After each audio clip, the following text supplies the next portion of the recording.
খাওয়া শুরু করো, আমি আইতাছি। না তুমি আসো পরে খাবো। তোমার ছাড়া খাইবো না।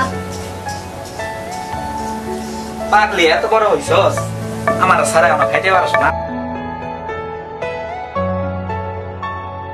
মা বাবা মরার পরে তুই ছাড়া আর আমার আর কেউ আপন নাই, আর আমার তোরও আমি ছাড়া আর কেউ আপন নাই। শুরু কর।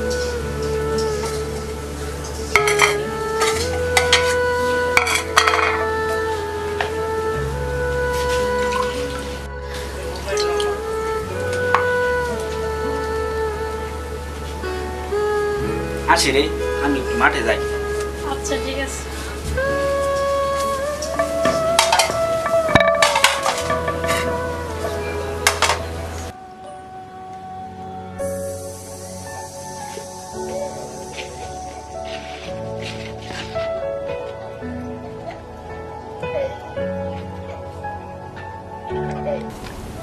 দোস্ত তোর নাকি আইতাছে। স্বপ্না কি বলেন? দাঁড়াও, তোর সাথে দুটো কথা আছে। আপনার কথা শোনার সময় নেই আমার। স্বপ্না, স্বপ্না, স্বপ্না। এ মায়ার তেজ কত! কিরে দোস্ত, মায়া তো তোর কোনো পত্তে দিল না। তোর থাম, আমারটা আমি দেখমু। দেখিস ব্যাপারটা, দেখিস দেখিস কিন্তু। দেখমু ওর এত ইয়া।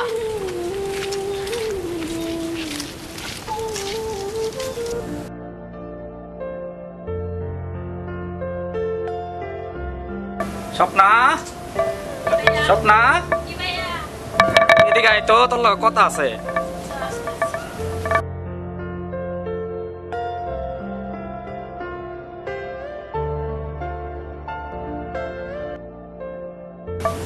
কি কইবা ভাইয়া বলো? কি হয়েছে বোন, কটা দিন ধরে দেখতেছি তোমার মনটা খারাপ খারাপ। না ভাইয়া কিছুই হয় নাই, ঠিক আছে আমি। না কিছু সমস্যা হইলে আমার কাছে ক, আমি তো না, বড় আমার ভাই। কোনো সমস্যা নেই, আমার সমস্যা আমি দেখতে পারি আর আমি একাই চলতে পারি।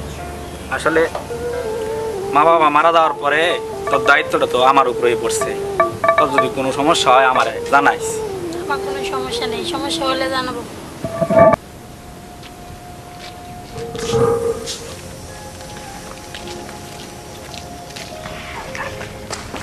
স্বপ্ন দাঁড়াও। আপনার না বলছি আপনি আমার ডিস্টার্ব করবেন না, তারপরে আপনি কি লিগে ডিস্টার্ব করেন? তোমার তো দামা কি এর? আপনার মতন বকেটে ছেলে আমার দেখতে মন চায়। তাই। তুমি আমার চিনো? চিনি তো। তুমি জানো আমি তোমার কি করতে পারি? কি করতে পারবেন জানি তো, আপনার মতন বকেটে পড়লে সবাই আমি চিনি, কিন্তু আমি কাউরে ভয় পাই না।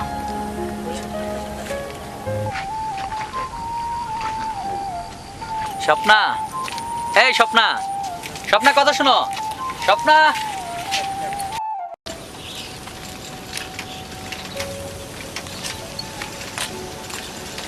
স্বপ্না দাঁড়াও। বলেন। আজকে আমি বন্ধু বান্ধব কিছু নিয়ে আসি নাই, তোমার সাথে গুরুত্বপূর্ণ একটা কথা আছে। বলেন। প্লিজ মনোযোগ দিয়ে শুনবা। আচ্ছা শুনবো, বলেন। স্বপ্না, আমি না তোমার অনেক লাভ করি। তাই আপনি আর আপনার বাবা যেভাবে অত্যাচার করেন গ্রামের মানুষকে, আর এইসব আমি পছন্দ করি না। যখন ভালো হইতে পারবেন তখন আমার সামনে আসবেন। ঠিক আছে স্বপ্না, আমি তোমাকে প্রমিস করতেছি, আমি যেদিন আমার বাবাকে আমি মানুষের মতো মানুষ করব, আমি নিজে যখন বখাটে থেকে ভালো রূপে ধারণ করব, সেই দিন আমি তোমার কাছে আসব। আচ্ছা ঠিক আছে, সেদিন দেখা যাবে, এখন আসি। স্বপ্না,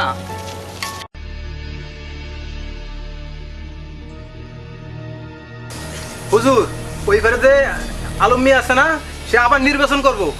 আরে বেটা থাম, নির্বাচন করব। চেয়ারম্যান হইতে আমার ভোট লাগে না, আমার টাকা আছে। কিছু গুন্ডা কিছু পান্ডা দিয়া দেখবি আমি চেয়ারম্যান হয়ে গেছি গা। এই শোন, জি ওইবারে আলম মিয়া আছে না, জি। ওর কাছে কিছু টাকা পাই, শুধু আসলে কালকে দেওয়ার কথা, এখনো দেয় নাই। যা ওটা ধরে নিয়ে আয়, যা। ঠিক আছে হুজুর, এক্ষুনি ধরে নিয়ে আসি। হুজুর, আলম মিয়ার তো বাড়ি পাইলাম না। পাস নাই, রাখ, ওটা পরে দেখতেছি। ওই আজকাল দেখি সজলের মন খারাপ, ওই কই যায় কি করে, কোনো খোঁজ খবর রাখোস? হুজুর, মনে হয় কোনো প্রেমে পড়ছে। প্রেমে পড়ছে? কার প্রেমে পড়ছে? যা খোঁজ লাগা, কার প্রেমে পড়ছে। হুজুর, খোঁজ লাগাইতে হইব না। উত্তর ঘরের সোলামান আছে না, হ্যাঁ। সোলামানের বোন স্বপ্ন আছে না, ওই হের সাথে দেখি মাঝে মধ্যে একটু প্রেম প্রেম করে। কি কি কি? ওই সুলাইমান্নার বুইনার এত বড় সাহস এই চেয়ারম্যানের ফুলার সাথে প্রেম করে। ওই যা ওই সুলাইমান্নারে ধরে নেই আমার কাছে, এখন যা। জি হুজুর। জি হুজুর, যাচ্ছি।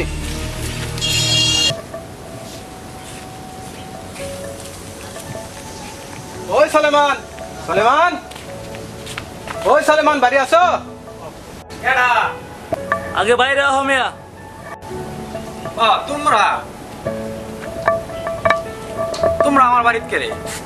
চেয়ারম্যান সাহেব আপনারা ডাকছে। আমার ডাকছে? চেয়ারম্যান সাহেব আমার কি কাম? আরে মেয়ে গেলেই বুঝতে পারবা। দরকার বেশি? হ্যাঁ, দরকার বেশি। আচ্ছা চলো তাই।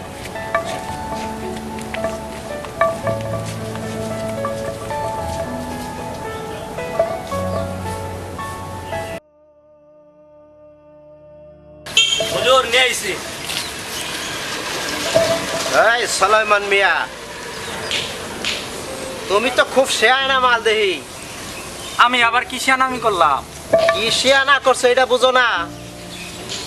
তোমার বুইনেরে আমার ফুলার পাশে লাগালাই দিছো কিয়ের জন্য?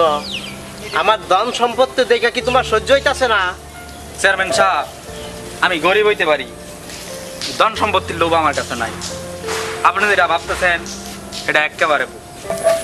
বাবা, কি হয়েছে বাবা বল? অনেক সহ্য করেছি, আমি আর সহ্য করতে পারবো না।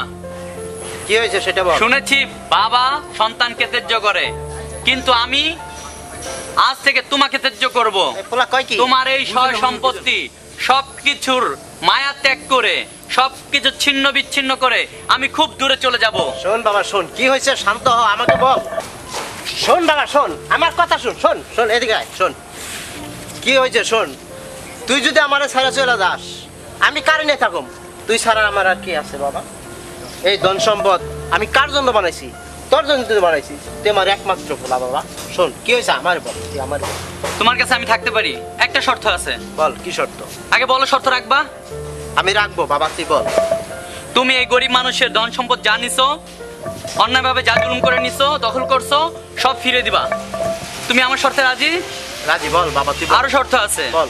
তুমি আর কখনো কোনো অন্যায় অপবাদ করতে পারবা না, কোনো নিরীহ মানুষের উপর জুলুম করতে পারবা না। তুমি পারবা ভালো হইতে? তুই আমার একমাত্র সন্তান, তোর জন্য আমি সব পারি। যদি পারো তাহলে আমি তোমার কাছে থাকতে পারি। ঠিক আছে বাবা, তুই যা বলবি আমি তাই করবো। কিন্তু আমি- তুই আমার কাছে আমি স্বপ্নাকে অনেক ভালোবেসে ফেলেছি, আমি বলতে পারি নাই, আজকে বললাম। আর তুমি এই স্বপ্নের ভাইকে তুমি কেন, সলমান ভাইকে, এই নিরীহ মানুষটাকে কেন তুমি অন্যায় করতেছো, অত্যাচার করতেছো তাকে? তার মতো ভালো মানুষ হয় নাকি? তাকে তুমি ডেকে আনে অপমান করতেছো। বাবা শান্ত হ, আমার ভুল হয়ে গেছে।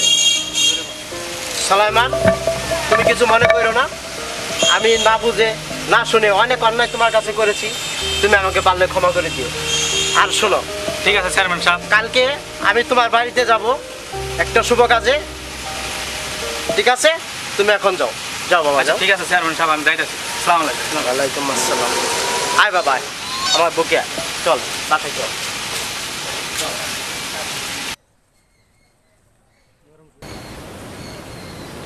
ওই সলমন, সলমন মিয়া বাড়ি আছো নাকি? আসসালামু আলাইকুম চেয়ারম্যান সাহেব। ওয়ালাইকুম আসসালাম। কি মনে করে আমার বাড়িতে? কই যে বইতে দেই আপনার। আপনি আমার বাড়িতে প্রথম আসছেন, আপনি একটু বসবেন না? একটু খান। বসেন বসেন, নেন বসেন চেয়ারম্যান সাহেব। থাক থাক থাক, অত মোছামুছি করা লাগবে না।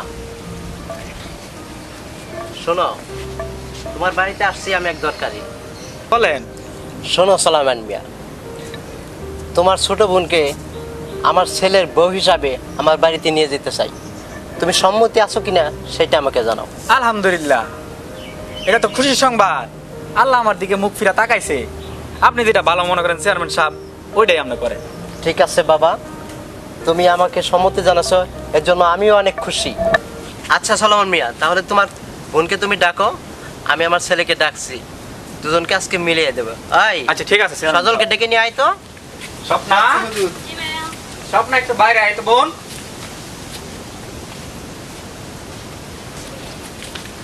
এই যে চেয়ারম্যান সাহেব। হুজুর নিয়ে আসছি। আচ্ছা সবাইকে নিয়ে আসছো, খুব ভালো হয়েছে। বাবা এদিকে আসো। আজ থেকে তোমার বোন আর আমার ছেলে একসাথে সারা জীবন কাটিয়ে দিবে এই প্রত্যাশা তো থাকুক আচ্ছা আমাদের। চেয়ারম্যান সাহেব, আমি আমার বোনেরে আপনার ছেলের হাতে তুলে দিলাম। আমার বোনটারে ভালো করে ওকে বাবা, আজ থেকে আমরা এই গ্রামটাকে ভালোবাসা দিয়ে সবাই মিলেমিশে শান্তিতে বসবাস করব, এটাই হোক আমাদের প্রতিজ্ঞা। সবাই রাজি? রাজি।